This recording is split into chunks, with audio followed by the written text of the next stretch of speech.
Hi, this is Patrick Dean. Thank you for joining me. This is part two of the hero's journey.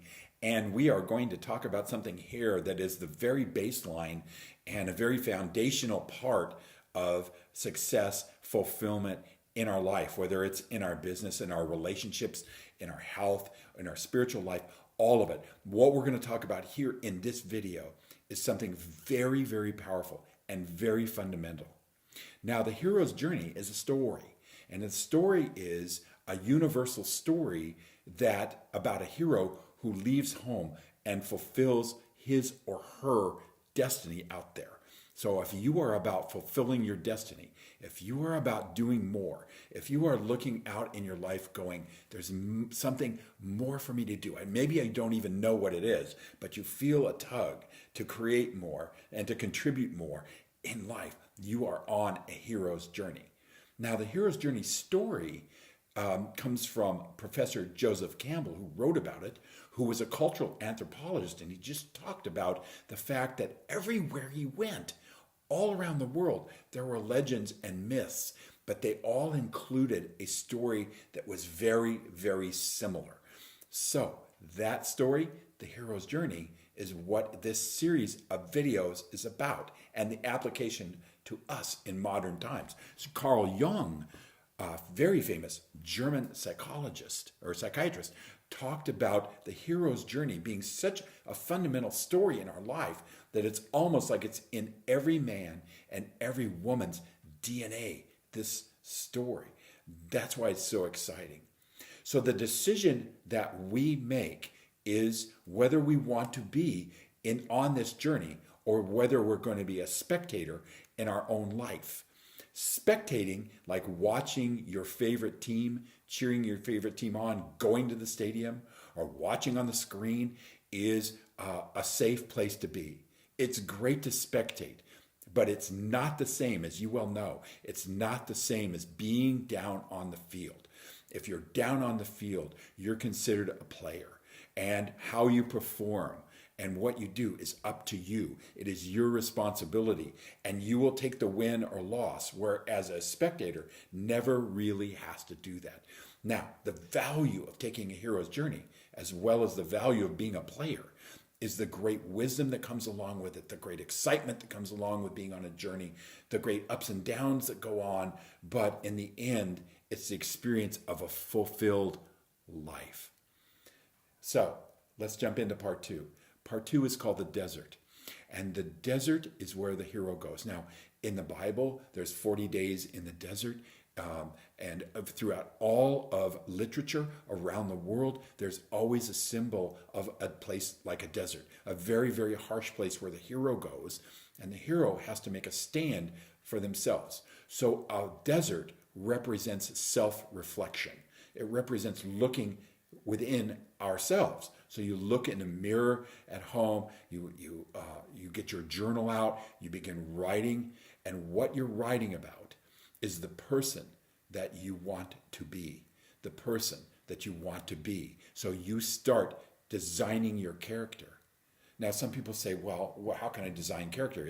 Isn't character something that comes from our past? Isn't a character something we develop over a long period of time? And I think there are lots and lots of belief systems that determine our ability to accomplish stuff or not accomplish stuff. So we have tons of belief systems that, and they're called, by the way, there are I ams. Remember this one, I ams. We have all these belief systems that limit us. Maybe you have belief systems about your own capability. You see other people doing things and you go, I'm not capable of doing that, or I don't have the ability to do that. So limiting belief systems are all over the place. When we say to ourselves, I'm too old to do that, or I'm too young, or I can't accomplish that, or I'm not smart, or I'm the wrong age, as I said, I'm the wrong age, or I'm the wrong sex, or I'm too tall, or too young, or too short, or whatever. All of that stuff. I don't need to go into it. We've got plenty of it in our life. All of that stuff has determined our capability. But if you really believe that you and you alone will determine what's possible and not possible in your life, and you determine that you're responsible for the outcome of your life, Then you can also determine the qualities of character that you want to choose. In the desert, the hero looks at themselves. They spend time looking. And as I'm going to encourage you to do, is to write down who you are committed to be. Now, you can start saying words, or you can start putting words out there. Often with myself and my clients and my peers that I work with in the training business, we talk about courage. And courage is just one quality. Now imagine that you changed your I am to I am courageous. And you say that, and not like an affirmation, but something you believe in yourself. Everything of all these other programs of belief systems are simply going to start talking to you, telling you how it ain't so. This isn't so, and this is not the way it is. And you're just saying a bunch of words. But a hero is a person that really sticks with it and overcomes that. So you now get to design your character. I am courageous. I am open. I am honest. I'm giving. I'm committed. I'm compassionate. I'm excited. Whatever it is for you, and dozens of other words, you get to pick it out. I can't pick it out for you. I can only pick out my words, and those words are what I want to live by in my character. So imagine this. Imagine we went back to courage, and you operated from being more courageous. How would you operate at work? How would you operate in your family? How would you operate in your business? What would you do in your health if you were absolutely operating from courage? And that's what we're talking about. We're not talking about in the desert here, part 2. We're not talking about doingness. We're going to get to doingness. What we're talking about here is the first question. Now, I've studied some great entrepreneurs, third in command at Google, or the guy that invented LinkedIn, or Uber, or many other of these amazing companies, had to start first, not with the doingness, but who they were going to be. Were they going to be completely committed? Were they going to be determined? Were they going to be absolutely passionate about what they were doing? These are qualities they had to decide.